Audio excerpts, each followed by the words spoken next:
González, ¿cómo está usted, amigo mío? ¿Bien? Muy buenas tardes, sí, efectivamente estamos bastante bien, bastante tranquilos y tú espero que también te encuentres bastante bien, se te nota bastante entusiasmado, salvo hay un par de tos que demuestran su resfrío. Sí, no, pero después del viernes, fiesta a la cual no fuiste, digamos, No, pero. y de hecho me acordé mucho el día viernes, pero yo tenía un compromiso el día viernes que era imposible de evadir, era Ah, ya, imposible, perfecto. Cuando hay responsabilidades así, hay que asumirlas, ¿no es cierto? Y hay que así. discernir.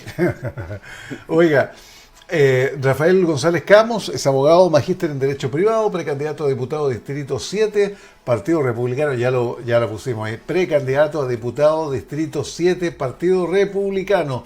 Recuerde, memorice su nombre, su rostro, ahí en el reloj Turri en Valparaíso, con la camisa, la camiseta, con todo, ¿no es cierto?, del puerto de Valparaíso, con las cosas buenas y con las cosas malas, ¿no es cierto?, que tiene el puerto.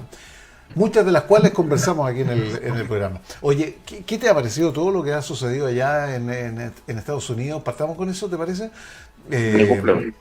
eh, Complejo el escenario internacional, no solamente económico, la paz mundial se ha visto fuertemente remecida. Eh, ¿En qué va a acabar esto? ¿Cómo ves tú? ¿Eres positivo? ¿Tienes esperanza que esto vaya aflojando un poco la intensidad? Mira, es súper difícil poder aventurarse y ver cuáles van a ser los resultados de lo que aconteció el fin de semana. A que todos nos pilló por sorpresa el accionar del presidente de Estados Unidos y fundamentalmente de una potencia como es Estados Unidos, porque hace unos días había manifestado de que no iba a tomar alguna medida por lo menos en 2 semanas.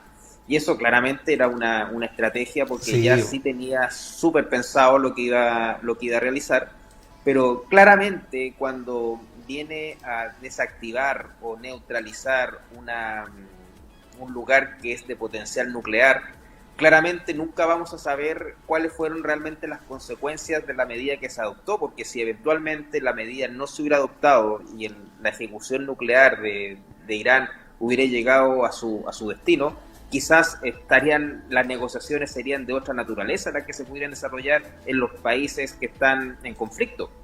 Ahora, por eso es súper difícil poder determinar cómo esto se va a llegar a un buen entendimiento. Quizás ahora las posturas o los planteamientos de negociación por parte de Irán van a tener una dimensión completamente distinta porque ya no va a tener el elemento nuclear de su lado, a pesar de que yo igual creo que va a tener sigue teniendo registros nucleares o registros de armas de esa naturaleza para poder tener su arsenal atómico. Ahora, es muy distinta esta negociación a partir de ahora que lo que estaba aconteciendo antes de ese ataque. Ahora, eso es sin perjuicio de que claramente estamos en una situación de conflicto, sí. son potencias, son siendo potencias, llama la atención de que una de estas partes, específicamente Irán, haya tenido un lenguaje diciendo que va a destruir el Estado de Israel y todas las personas que están dentro de ese Estado. Eso claramente nunca puede ser bien ponderado el hecho de que un país se refiera a otro que lo va a destruir completamente. Eso es algo que tiene que también, que ojalá escapar del lenguaje al momento de la negociación y poder llegar a lo que todos queremos, que es la paz, y sobre todo en un lugar que es tan conflictivo y que ha tenido conflicto durante tantos años, que son no solamente conflictos presentes, sino que vienen desde muchos años, muchos siglos y quizás milenios en que vienen arrastrándose ese tipo de conflictos. Ojalá esto pueda llegar a un buen entendimiento, pero para eso la comunidad internacional también tiene que ser muy colaborativa en tratar de generar que las partes en conflicto puedan llegar a un entendimiento.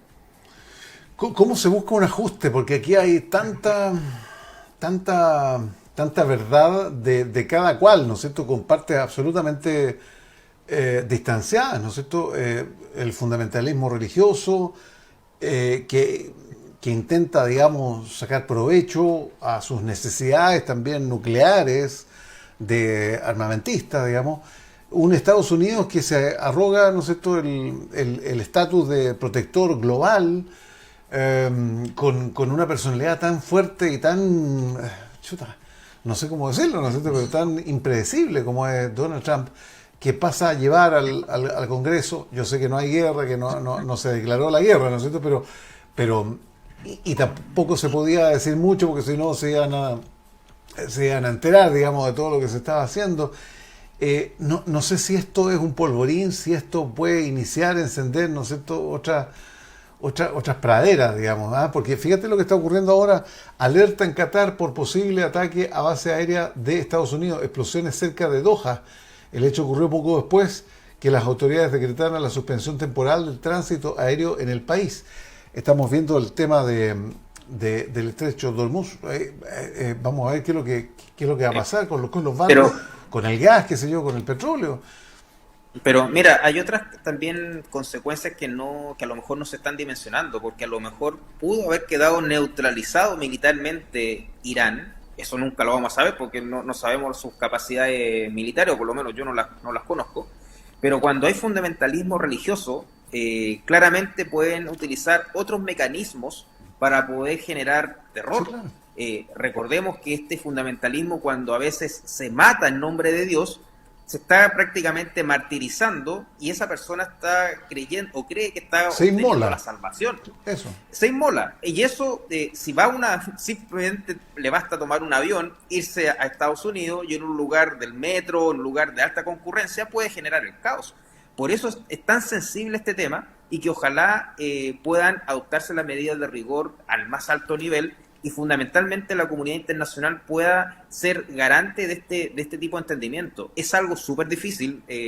Quizás mis palabras pueden ser muy teóricas, utópicas, por el hecho de que la presentación teocrática de Irán es súper difícil de poder contradecir ante una situación de esta naturaleza. Lo mismo acontece con el Estado de Israel. Si al final el Estado de Israel, en un afán de proteccionismo, porque claramente está en una situación bien aislada ahí en el contexto del Medio Oriente, tiene que adoptar una postura bastante a la hora de poder algún tipo de solución, personas que están dentro de su territorio. Entonces es algo súper difícil de llevar a cabo, pero nosotros como país, lo mejor que podemos hacer es tener una actitud prudente de observar lo que está aconteciendo, de neutralidad, y evitar cualquier tipo de conflicto, porque al final todo tipo de argumentación que uno pueda realizar en estos contextos internacionales termina generando algún tipo de efecto en contra. Entonces, nuestro país tiene que adoptar... ¿No estás de acuerdo con el comunicado en X que hizo el presidente Boric? ¿El presidente Boric? No, yo creo que fue bastante precipitado. Yo creo que hay que actuar con prudencia. Las relaciones internacionales y el derecho internacional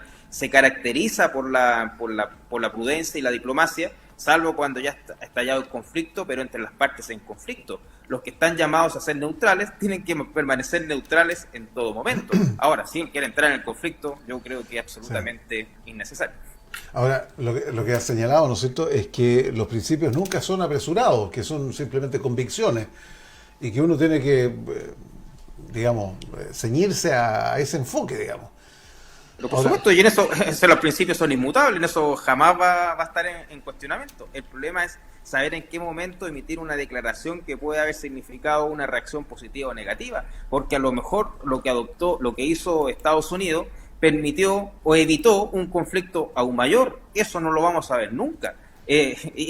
Por eso es tanta la necesidad de prudencia a la hora de poder emitir este tipo de declaraciones, sobre todo si es el jefe de Estado.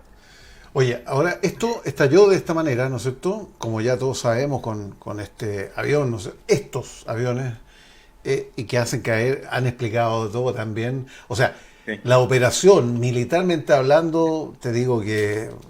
brillante. Un lujo, con la Así logística y todo lo demás. Estoy hablando desde ese punto de vista, no humano, no religioso, no nada. Lo comprendo plenamente. Ya, y bueno, y el mismo Trump, ¿no es cierto?, ha dicho que esto no lo podría haber hecho ningún otro país, sacándole lustre, ¿no es cierto?, a las capacidades bélicas, ¿no es cierto?, que tiene Estados Unidos.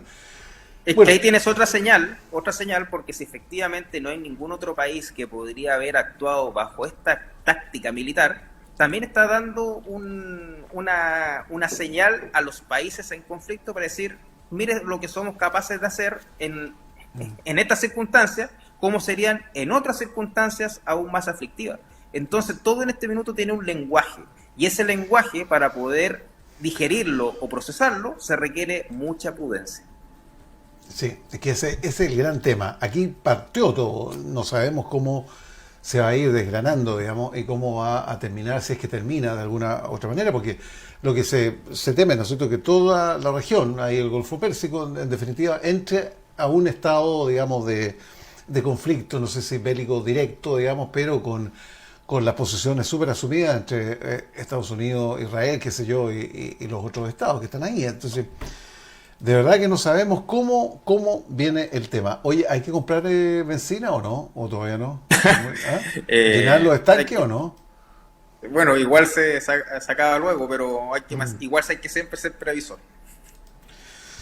Ya. Oiga, por acá tengo varias cosas, yo sé que quiere hablar, pero mira, te quiero llevar, por ejemplo, al tema, te digo al tiro, que hay varias cosas que había sacado por acá. Eh, ah, Oye, 4,6 millones sin título, ¿ah? Contratan a hijo de Osvaldo Andrade en la Asociación Chilena de Municipalidades. 4,6 millones. Para Eh, no tener título, eso eh, es eh, un poco injusto uf. para aquellos que se han esforzado durante años para tener un título profesional y que al final todo ese esfuerzo se termina esperando ahí que le Es que acojan un currículum. suma y sigue, y a la gente le cae patar la guata todo esto. No, no. Ajá. Absolutamente. Y estas son malas prácticas que terminan que hay que erradicar en algún minuto. Para eso hay que hacer una modificación completa del Estado, porque no solamente los más apitutados, los más amigos, tienen que acceder a los cargos de administración pública y lamentablemente a veces la administración pública, como terminan quedando en operadores políticos o en los amigos de los amigos y de los amigos o de los familiares, Mm, termina generando una ineficiencia total. Y total. lamentablemente los que terminan sufriendo son los mismos chilenos, o sea, chilenos que a veces con mucho mérito quieren acceder a un cargo de esta naturaleza, pero que al mismo tiempo no solo solucionados sus propios problemas porque quedaron puestos o quedaron en posición de determinadas personas que no solucionan adecuadamente los problemas. Oye, y a propósito de esto mismo, oye, a ver, habló hoy día el ministro de Hacienda, Mario Marcel, al informe de Contraloría estoy hablando, ¿no es cierto?, que reveló irregularidades con 1,5 billones, ¿ah? O sea, sácate esa dimensión, 1,5 billones en distintas reparticiones del Estado y que incluyen municipalidades, gobiernos regionales, delegaciones presidenciales, empresas y corporaciones, entre otros. El jefe de la billetera fiscal pidió no ver el informe como una cuestión política, que la sacamos a propósito del debate de las elecciones o del conflicto político, sino que es parte del funcionamiento del Estado. ¿Qué quiso decir con eso? Yo creo que se está tratando de evitar el problema, pero es inevitable tenga una dimensión política. Aquí hay una situación súper grave. En primer lugar, que Chile está siendo muy mal administrado desde el punto de vista de las finanzas públicas. Que se hayan detectado solamente en un periodo muy acotado 1,5 billones, que es una cifra gigantesca, es absolutamente desproporcionado. ¿Qué está ocurriendo con las finanzas públicas? A comienzos de año observábamos de que se tenían que reducir los presupuestos en materia de salud, en materia de educación, en materia de Fuerzas Armadas, en materia de policía, en materia de Ministerio Público. Es decir, los problemas más urgentes que tienen los chilenos. Y eso es porque supuestamente los recursos no son suficientes para cubrir todas las necesidades o las necesidades más inmediatas. Entonces, si los recursos, los que están aportando todos los chilenos a través de sus impuestos, fueren correctamente administrados bajo los conceptos de eficiencia y debido control, claramente podrían alcanzar para cubrir las necesidades que se están requiriendo. Pero en este minuto, el presupuesto de la nación, con las personas que están a cargo en este minuto del país, dicen de que no es suficiente, pero al mismo tiempo quienes ejercen el control dicen de que hay una situación de irregularidad manifiesta. Ahora bien, cabe hacerse otra pregunta. Recién la Contraloría General de la República, con la actual administración o con su actual cabeza, está detectando no solamente estas situaciones de irregularidad, sino que otras muchas más que hemos conocido durante la última semana. ¿Qué pasó durante los últimos 5 años en que la Contraloría no daba noticias sobre estas cosas?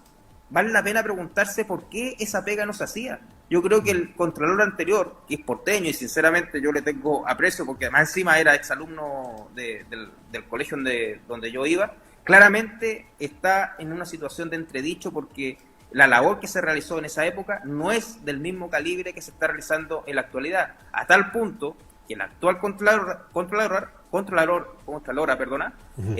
fue excluida de sus labores en la administración anterior.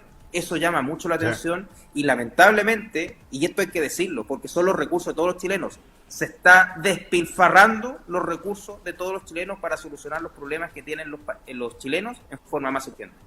Oye, con la camiseta porteña, ¿cómo está Valparaíso en relación a la temporada, digamos, de las vacaciones de invierno? ¿Se nota?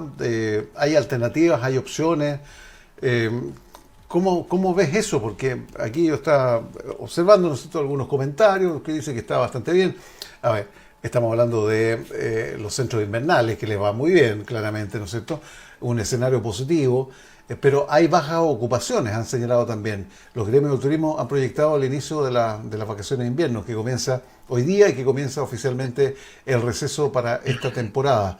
Estaba leyendo por acá, la Federación de Empresas del Turismo, dice Mónica Salaquet, afirmó que por su parte la industria del turismo proyecta un escenario positivo en cuanto al desplazamiento de viajes dentro del país. ¿Se asume esto en Valparaíso o hay algo lo que pasa es que no hace caminar la cosa ahí en el puerto?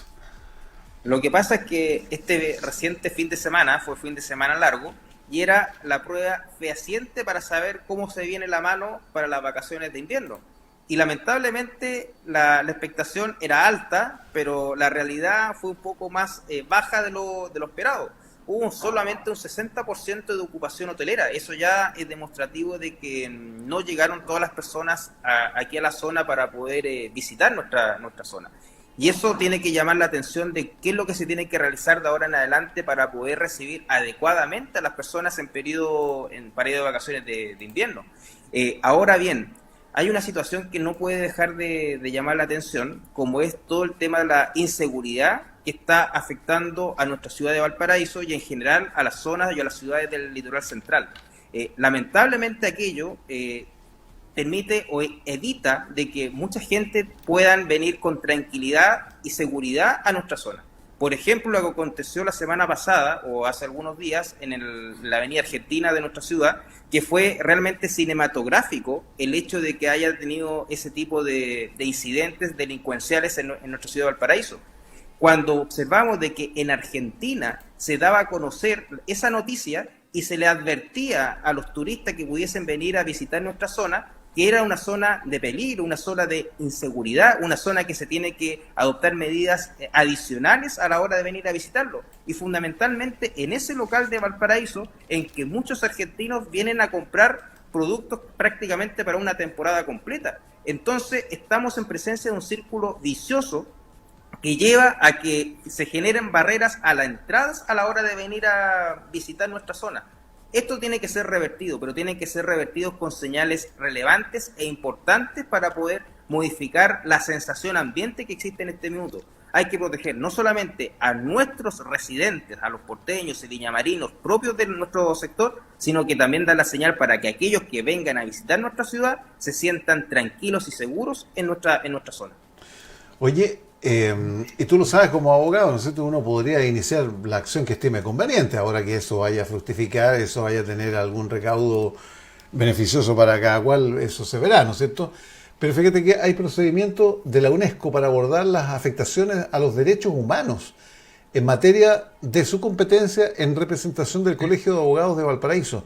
El abogado Juan Carlos Manríquez pidió a ese organismo de las Naciones Unidas iniciar un procedimiento investigativo ante la situación de abandono en que, advierte, se halla la ciudad patrimonio mundial. Hay un desplazamiento forzado de la gente que vive o trabaja producto del abandono, los incendios y la delincuencia. ¿Se llega a algo con esto, Rafael, más allá de exponer, digamos, el tema de fondo, no? Primero, hacer presente esa noticia que yo no conocía, el concepto de ecocidio, que es un delito, prácticamente el hecho de estar matando el ecosistema propio, patrimonial y cultural de nuestra ciudad, atendida el abandono de parte de las autoridades en materia de gestión para poder darle una impronta distinta. O sea, al final basta recorrer la ciudad de Valparaíso y en general nuestros alrededores para darse cuenta la grave situación en que esta se encuentra. Ahora, otra precisión que yo quisiera hacer ¿Mm? si bien es muy loable y muy destacable la gestión que está realizando el colega Juan Carlos Manrique, yo por lo menos soy consejero del Colegio de Abogados, no tenía conocimiento de esa gestión que está realizando, y eso nos ha llevado a tener que hacer una reunión urgente para ver qué fue lo que se planteó en representación del colegio, porque yo sinceramente no lo conozco. Ahora bien, yo sí creo que el tema de fondo es súper interesante y yo creo que va por el camino correcto, porque lamentablemente en la ciudad de Valparaíso está en una situación bastante difícil de entender. La situación patrimonial, que fue declarada como Patrimonio de la Humanidad ya en el año 2003, ha pasado demasiado tiempo y lamentablemente en vez de ir avanzando, como lo mismo cita el colega Manrique, como ciudades como Portugal, en que se tiene una categoría de un estándar realmente de calidad en su naturaleza patrimonial, significa que ha habido una protección por parte de los entes involucrados a la ciudad. En cambio, en Valparaíso observamos un abandono total, una desidia a la hora de tener que adoptar las medidas tendientes a la protección patrimonial de Valparaíso. Y si observamos el día de ayer, o antes de ayer, no, ya no me acuerdo exactamente, en la prensa local, muchas autoridades decían, esto es responsabilidad del Estado. Y al final lo único que estamos cayendo en una gestión de responsabilizar siempre al resto, a otro, al empedrado, en vez de asumir las tareas propias para poder sacar adelante a la ciudad de Valparaíso. Yo no puedo entender de que actuales líderes locales que se plantearon en la necesidad de ser líderes actuales de nuestra ciudad de Valparaíso terminen siempre responsabilizando a un ente superior, a un ente distinto para poder solucionar los problemas que tiene de Valparaíso. De una vez por todas hay que hacer la pega, y esa pega implica aplicar medidas y planes concretos, con plazos determinados, con objetivos concretos y con un propósito que tiene que ser posicionar a la ciudad de Valparaíso en un estándar de calidad. Pero para eso se requiere acción, no simplemente lamentar la situación en que estamos. Ya, pero en lo concreto, te vuelvo a preguntar, ¿se va a alcanzar algo, se va a lograr algo con este trámite en la UNESCO? ¿O solamente Yo creo que testimoniar, digamos, lo que está sucediendo? yo creo que primero hay que conocerla, saber cuál es la petición o la causa a pedir que se está planteando a la UNESCO. Yo no logro entender, por ejemplo, de que la UNESCO, a través del Estado, haya facilitado 50 millones de dólares cuando fue declarado Patrimonio de la Humanidad a la ciudad de Valparaíso, y nadie sabe qué se hizo con esos 50 millones de dólares. Lo que hay que hacer ahora es apercibir a las autoridades, yo lo digo apercibir como concepto de abogado, pero lo que hay que hacer es exigirle a las actuales autoridades de que hagan la pega. Por ejemplo, tener letreros en la ciudad de Valparaíso, algo tan básico que le permita a un turista que venga de otro lado decirle, hacia allá está el Paseo Atkinson, hacia allá está el Paseo 21 de Mayo, hacia allá está el mirador del Cerro Barón. Letreros que sean bilingües, porque no solamente van a venir o van a visitar personas que hablen el español, van a venir personas que hablan el inglés, que es el idioma básico en este minuto. Algo tan elemental de esa naturaleza que ya permite ir cambiando la configuración de Valparaíso, no solamente con el carácter patrimonial, sino que también el carácter turístico. Pero para eso hay que hacer la pega, y no podemos seguir lamentando la situación en que se encuentra la ciudad. Oye, hablando de hacer la pega, de un tiempo a esta parte, digamos, el Centro Cultural de Valparaíso ha estado en el ojo del huracán porque han tenido distintos directores, gente que se ha hecho cargo y no ha funcionado bien, hay un déficit, qué sé yo, y hay, digamos que el, el ánimo, digamos, cultural no se ha visto fortalecido, es eso. Ahora, el escritor chileno Jorge Baradit es uno de los fichajes recientes del comando de la precandidata presidencial Janet Jara, que asumió como uno de los miembros del directorio del Parque Cultural de Valparaíso. Todo esto por invitación de Janino Riquelme, ¿no es cierto?, Partido Comunista, delegado presidencial de la región. Se enmarca en una reestructuración del Centro Cultural, recinto que en los últimos meses ha visto una salida, de los presidentes del directorio, incluso acusando de abandono institucional hacia el parque, qué sé yo. ¿Qué opinas? ¿Puede ser un buen desempeño, Jorge Baradit, ahí? Yo creo que lo importante, más allá del nombre o de la persona, es saber cuál es el plan de trabajo para poder resucitar el parque. Por una cosa súper simple, esa institucionalidad está dependiendo única y exclusivamente de los dineros que le proporcione el fisco. Y lamentablemente como toda institución, ya sea de carácter cultural o de otra naturaleza, para poder subsistir hay que generar gestión de captación de recursos y a partir de esos recursos, que siempre van a ser acotados, poder cumplir con las necesidades. Los funcionarios de esa entidad creo que llevan a veces meses sin recibir su sueldo, o hay retrasos en el pago de los sueldos, no se están cumpliendo con obligaciones esenciales. De tal manera de que el plan administrativo o de gestión es fundamental. Y eso pasa más allá de la persona. Hacer una buena gestión implica necesariamente tener un buen plan de trabajo, un plan estratégico de captación de recursos y de ordenar la casa, o sea, saber gastar adecuadamente esos fondos. Pero si van a llegar con el mismo criterio, porque sos todos del fisco, que tienen que contratar a los amigos de los amigos o de los familiares, claramente el despilfarro de recursos va a continuar y no se va a poder cumplir el propósito final, que es cultural. Bueno, oiga, don Rafael González Camus, que es abogado, siempre está apoyando al Partido Republicano y su figura más relevante en esta carrera presidencial, ¿no es cierto?, José Antonio Kast. ¿Alguna nueva encuesta? Está sobre Evelyn Matei, que a propósito está súper resfriada, pero ya parece que se le pasó todo. Sí, mira, ayer cuando estábamos preparándonos para ver el debate de las primarias, que yo vi un rato porque después me aburrió, vimos o estaba llegando, se estaba dando a conocer la encuesta CADEM, en que ya José Antonio toma una posición de liderazgo un poco más definido y concreto, y lamentablemente doña Evelyn Matei en un tercer lugar, claramente más bien una situación de empate técnico con la candidata Jara, pero no deja de llamar la atención de que pasó del primer lugar a un tercero. Eso es realmente inquietante. Ahora bien, sí llama poderosa y positivamente la atención la posición de José Antonio. En la medida que avanzan las semanas, todos los lunes o los días miércoles estamos conociendo algún plan concreto en materia de que están pidiendo los chilenos. Hoy día conocíamos en un punto de prensa que José Antonio Kast estaba señalando cuál es su propuesta en materia de adultos mayores, porque claramente los adultos mayores, que son personas que le han contribuido mucho a Chile y que requieren también un planteamiento muy, muy justo y necesario para poder vivir en felicidad los años más importantes de su vida, que son los años de la jubilación. Por eso se denomina jubilación de júbilo. Y eso requiere un tratamiento especial. Y así vamos viendo todas las semanas una propuesta distinta, y eso es lo que están esperando los chilenos. Anoche yo veía la primaria y simplemente veía un debate de naturaleza política, de lenguaje de políticos, pero no con un lenguaje de los chilenos, para saber exactamente cómo solucionar los problemas de los chilenos. Rafael, en algún momento la izquierda ha dicho que a la derecha le conviene, ¿no es cierto?, que gane Jara, ¿no es cierto?, Janet Jara, porque sería contrastante políticamente y le iría mejor, digamos, a la derecha.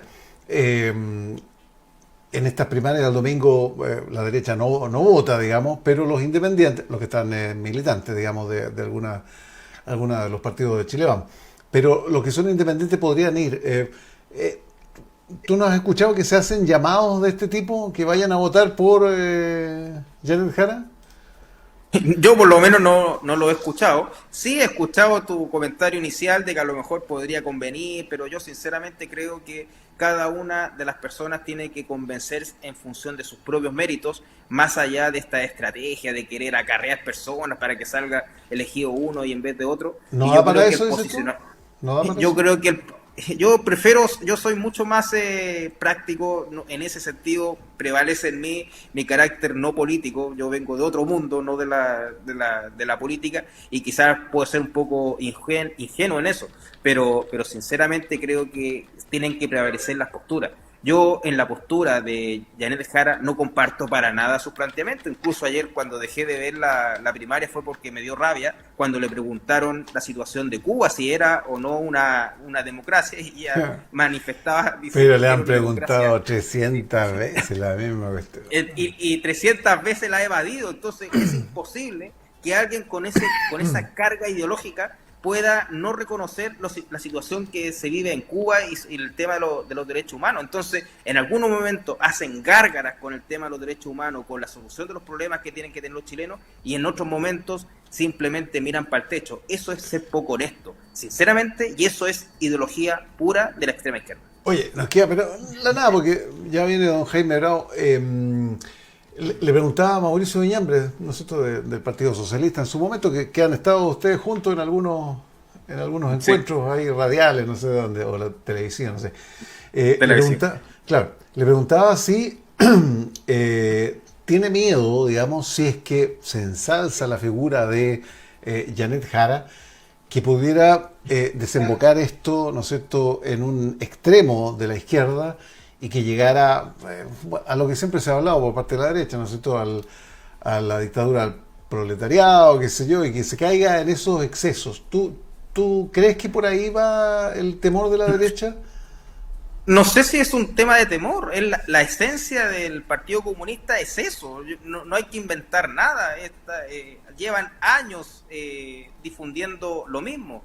Y ellos simplemente instrumentalizan los determinados momentos para poder conseguir su objetivo final. Pero de ahí a hacer cambiar o moderar a un comunista es algo imposible, porque se pierde su naturaleza de comunista. O sea, ya dejaría de ser una izquierda tradicional como la hemos conocido siempre. Yo creo que efectivamente pueden llegar a esos niveles, pero bajo otros criterios quizás. Pero ojalá que eso no ocurra, y nuestro deber y nuestro mensaje es a convencer de algo contrario, de un mensaje de solución de los problemas que tienen los chilenos bajo otros criterios y bajo otros planes. Y esa es nuestra misión, y ganar en las urnas bajo esa mirada, bajo esa óptica. Ya, don Rafael González Camus, abogado, magíster en Derecho Privado, precandidato a diputado, Distrito 7, Partido Republicano. Instagram, R. González Camus. Que le vaya muy bien, amigo mío. Nos vemos el lunes también, y hacemos el análisis de cómo fue todo el resultado. Vamos a ver. ¿Alguna apuesta, algún anticipo? No, yo prefiero que gane Kast nomás, y eso no está en primaria, no está sujeto a la próxima semana.